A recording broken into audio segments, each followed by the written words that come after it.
सभी साधकों को और सबके अंदर बैठे परमात्मा को मेरा प्रणाम। मैं आराधना अरोड़ा अपने channel Aradhana Arora the unique pranayama में आपका स्वागत करती हूँ। और आज आपके साथ शेयर करने वाली हूँ जो कॉन्सेप्ट, उससे रिलेटेड मेरे पास काफी सारे मेल्स आए हैं और बहुत इंपॉर्टेंट टॉपिक है। आप इसे अन्य साधकों तक भी जरूर शेयर करना ताकि वो भी सीखें और आगे बढ़ें। तो आइए शुरुआत करते हैं और इसे अच्छे से समझते हैं। आज हम समझेंगे ब्रह्मांड से जुड़े कुछ तथ्य के विषय में, जानेंगे लॉ ऑफ अट्रैक्शन कैसे काम करता है और इस पर हम काम करेंगे। ये कॉन्सेप्ट स्पिरिचुअलिटी से कनेक्ट है तो इस आधार पर भी हम इसे समझेंगे। अभी तक आप एक से बढ़कर एक मोटिवेशनल स्पीकर को सुनते आए, लेकिन थोड़ा हाई लेवल पर। आज हम समझेंगे इसे रूट लेवल पर। तो बहुत अच्छे से समझ लें कि इस कॉन्सेप्ट का कोई भी शॉर्टकट नहीं है। जो ब्रह्मांड है वो काम करता है इस कॉन्सेप्ट पर कि पहले लेने से पहले इसे देना सीखना होगा। तो आज हम जानेंगे सत्य को। हर इंसान को अपनी प्रकृति पता है कि कितना तो उसमें कॉन्फिडेंस है, कितनी उसमें अवेलेबिलिटी है, कितना वो ईमानदार है, कहाँ वो काइंड हार्ट है, कहाँ वो वीक है, कहाँ वो गलत है, कहाँ वो सही है। उसको ये भी पता है कौन सा काम तो वो अच्छे से कर सकता है और कौन सा वो कर ही नहीं सकता। और उसके साथ साथ ये लॉ भी वो जानते हैं, ये सुना हुआ है, देखा हुआ है, पढ़ा हुआ है ब्रह्मांडिक शक्तियों के बारे में, लॉ ऑफ अट्रैक्शन के बारे में, कि यूनिवर्स सब कुछ सुनता है और हम जो भी मांगे वो मिलता है।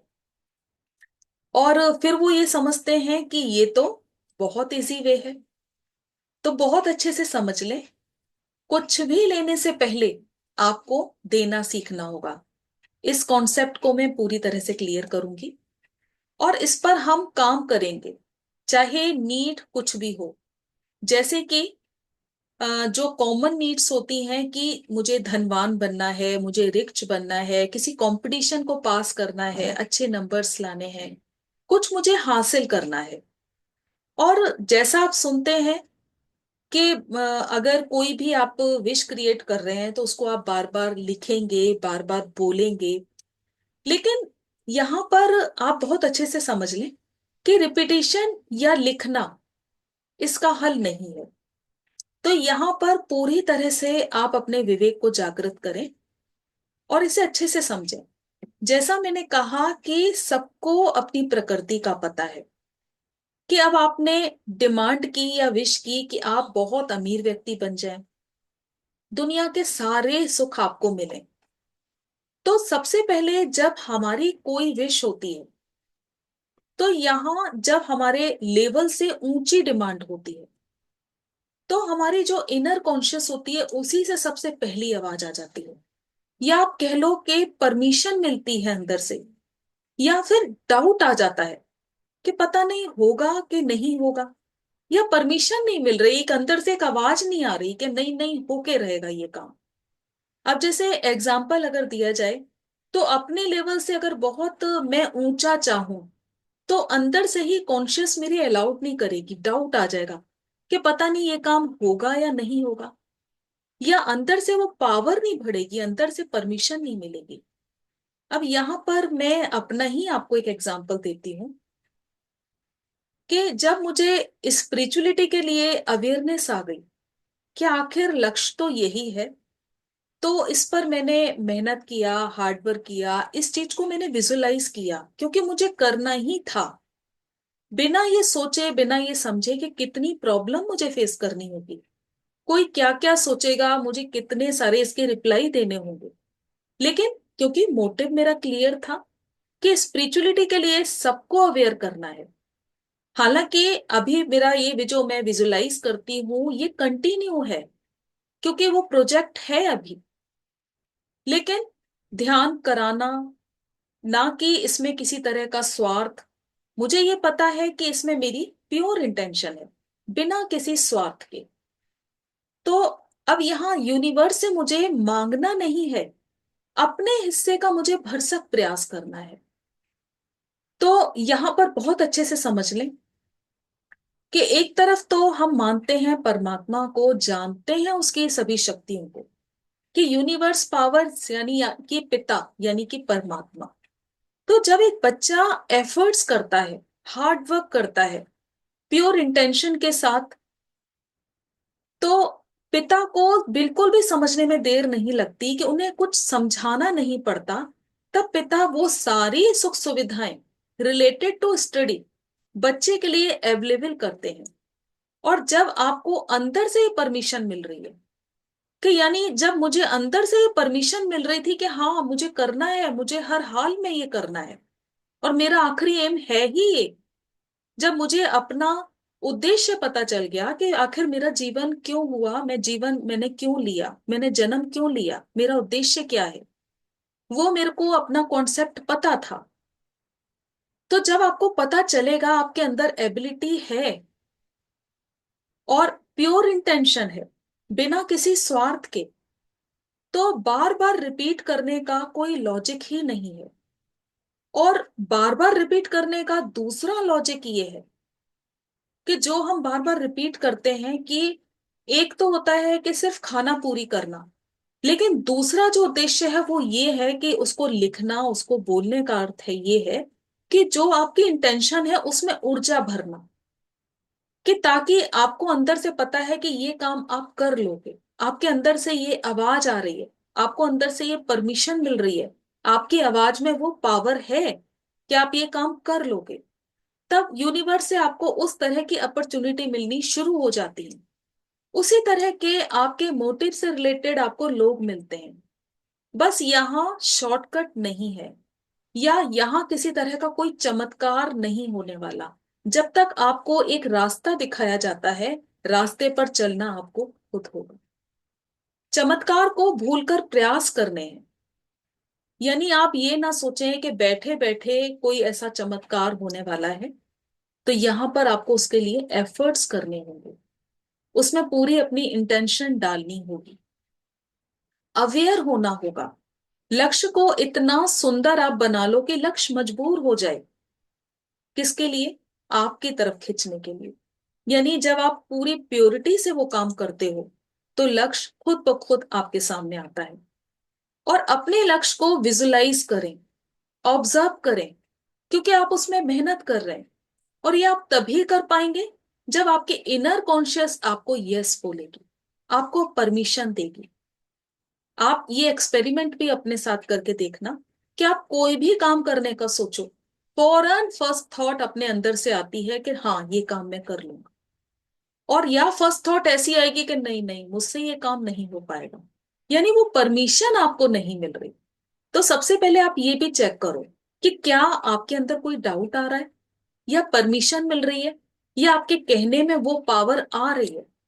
जो भी आपकी नीड है, उससे रिलेटेड आप बुक्स पढ़ें, जो इसके ऊपर आपने काम करना है। बुक्स पढ़ें उस मुकाम तक जो आप चाहते हैं, कि दूसरे जो पहुंचे वो कैसे पहुंचे, उनकी लाइफ के बारे में स्टडी करें। चाहे आपका एम जो भी हो, जरूरी नहीं कि एक रिची बनना है, हो सकता है किसी कंपटीशन में आपको पास करना हो, किसी एग्जाम को आपने क्लियर करना हो। तो आपकी इंद्रियां, आपके रोम रोम से, आपके जो भी विश है, जो भी आपका लक्ष्य है, पूरी तरह से आपका रोम रोम उस विश को स्वीकार करे, पूरी ईमानदारी दिखाएं। इसके अलावा बहुत तरीकों से आपका यूनिवर्स टेस्ट भी लेता है, यानी कि आपकी ईमानदारी, आपके व्यक्तित्व के क्या क्या आपके अंदर है, क्या आप उदार हैं, क्या आप करुणावान हैं, क्या आप दूसरों की हेल्प भी करते हैं, क्या आप सबसे प्रेम करते हैं, कहीं आप हिंसक तो नहीं, क्या सिर्फ आप लेना जानते हैं या आप देते भी हैं, कहीं आप नेगेटिव व्यक्ति तो नहीं, जो नकारात्मक विचार पढ़ दुखी होते हैं, या दूसरों को भी इस तरह के नेगेटिव मैसेज भेजते हैं, या अपने उसमें नेगेटिव आप स्टेटस लगाते हैं। क्योंकि बात यहीं पर खत्म नहीं होती, बात ये होती है अपने साथ साथ आप दूसरों को भी नेगेटिव करते हैं, हिंसात्मक बातें करनी, या इस तरह के सॉन्ग सुनने। तो यहां पर आप बहुत अच्छे से समझ लें कि कुछ अगर आप बड़ा पाना चाहते हैं, तो नेगेटिविटी को पूरी तरह से अपनी लाइफ से आप निकाल दें। और जैसा हम चाहते हैं कि यूनिवर्स नो नहीं सुनता, नो मतलब नेगेटिव चीजें, कि नेगेटिव आपको कुछ भी नहीं करना, ऐसा भी काम जो आपको खुद को भी दुख दे और दूसरों को भी दुख दे। खुद का भी गलत करें और दूसरों का भी गलत करें। ना आपको सोचना है, ना आपको बोलना है, ना ऐसी कंपनी में आपको रहना है। यहाँ सिर्फ पॉजिटिविटी की एंट्री है, यानी पॉजिटिव ही सोचें, पॉजिटिव ही करें और दूरदर्शी बने। अब जैसे हमारे जो ऋषि मुनि इतने दूरदर्शी थे कि वेदों उपनिषदों में पहले ही ये बात बता चुके कि आप जो भी विचार करते हैं, चाहे वो विचार पॉजिटिव हो या नेगेटिव हो, यूनिवर्स में वो सारे विचार अनंत समय से मौजूद हैं। इस बात को आप बहुत अच्छे से समझ लें कि जैसे भी हमारे विचार होते हैं, वो सब कुछ यूनिवर्स में पहले ही मौजूद होते हैं। जो अनंत जन्मों से जितने भी मनुष्यों ने जन्म लिया, वो उन मनुष्यों के होते हैं।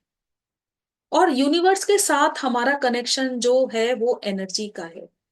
तो जो हमारा व्यक्तित्व होता है वो उसी तरह की सोच विचार हमारी तरफ अट्रैक्ट होते हैं। अब इसका छोटा सा एग्जांपल लेते हैं कि आपको, आपका मन बहुत खुश है, कोई पॉजिटिव आपके अंदर थॉट आया, तो आप देखोगे कि उसी समय उस पॉजिटिव थॉट से रिलेटेड और बहुत सारे थॉट आपके अंदर आ गए। इसी तरह से मन परेशान है, कोई नेगेटिव थॉट आया, फिर आप देखना कि उसी तरह के और ज्यादा नेगेटिव थॉट आपके अंदर आ जाएंगे। यानी कि ये सारे जो विचार हैं वो ऑलरेडी यूनिवर्स में मौजूद हैं। जैसे ही आपकी सोच है उस तरह के विचार आपकी तरफ अट्रैक्ट होते हैं। यानी ऋषि मुनि इतने दूरदर्शी थे जो इस कॉन्सेप्ट को बहुत पहले क्लियर कर चुके थे। इतने पॉजिटिव एफर्ट्स पर आपकी फ्रीक्वेंसी यूनिवर्स फ्रीक्वेंसी से मैच होती है, तो सब कुछ आपकी तरफ अट्रैक्ट होता है। यहाँ जो अब जरूरी बात है समझने लायक वो ये भी है कि जब भी हमारी कोई विश होती है, तो जो हमारा व्यक्तित्व है, तो क्या हमारी फ्रीक्वेंसी, हमारी जो विश है, जो हमने डिमांड की है, क्या उस फ्रीक्वेंसी से मैच हो रही? अब जैसा मैंने बताया कि अंदर से परमिशन आना, अंदर से पावर भरना, तो यानी कि अगर आप उतने आपके अंदर कैपेबिलिटी है, जो भी आपने विश मांगी उतनी आपके अंदर कैपेबिलिटी है, कुछ करके दिखाने की कैपेबिलिटी है, उतना आपका व्यक्तित्व है, उतने आपके अंदर गुण हैं, तो आपकी फ्रीक्वेंसी मैच हो रही है आपके उस विश से। लेकिन आपके अंदर वो जोश ही नहीं, आपके अंदर वो पावर ही नहीं, वो इंटेंशन ही नहीं कुछ करके दिखाने की। लेकिन आपने ये सिद्धांत सुना हुआ है कि अगर मैं ऐसा सोचूंगा तो ऐसा हो जाएगा, बार बार सोचूंगा, बार बार उसको लिखूंगा, बार बार बोलूंगा तो ऐसा हो जाएगा। तो इस गलतफहमी में आप ना रहें, क्योंकि यहाँ फ्रीक्वेंसी मैच होना बहुत जरूरी है। आपके अंदर की पावर कितनी है, कितनी शिद्दत से आप उस चीज को चाहते हैं, ये डिपेंड करता है। फिर उसके बाद उसी तरह से आप उसको अपनी तरफ अट्रैक्ट भी करते हैं जिसके लिए आपने प्रयास किए हैं। अब यहाँ ब्रह्मांड काम करता है तो रास्ते खुल जाते हैं। यहाँ बहुत अच्छे से समझ लें कि यहाँ पहले आपने यूनिवर्स को दिया है, अपने एफर्ट्स दिए हैं, अपनी मेहनत दी है, अपने अंदर वो जो एबिलिटी थी वो दिखाई है कि आप कुछ करके दिखा सकते हैं। आपकी फ्रिक्वेंसी इस लेवल पर है। जैसा मैंने एक फादर का एग्जांपल दिया कि जब देखा कि बच्चा तो सब कुछ कर सकता है, ये एफर्ट्स कर रहा है, ये मेहनत कर रहा है, तो फादर वो सारी चीजें देते हैं उसको।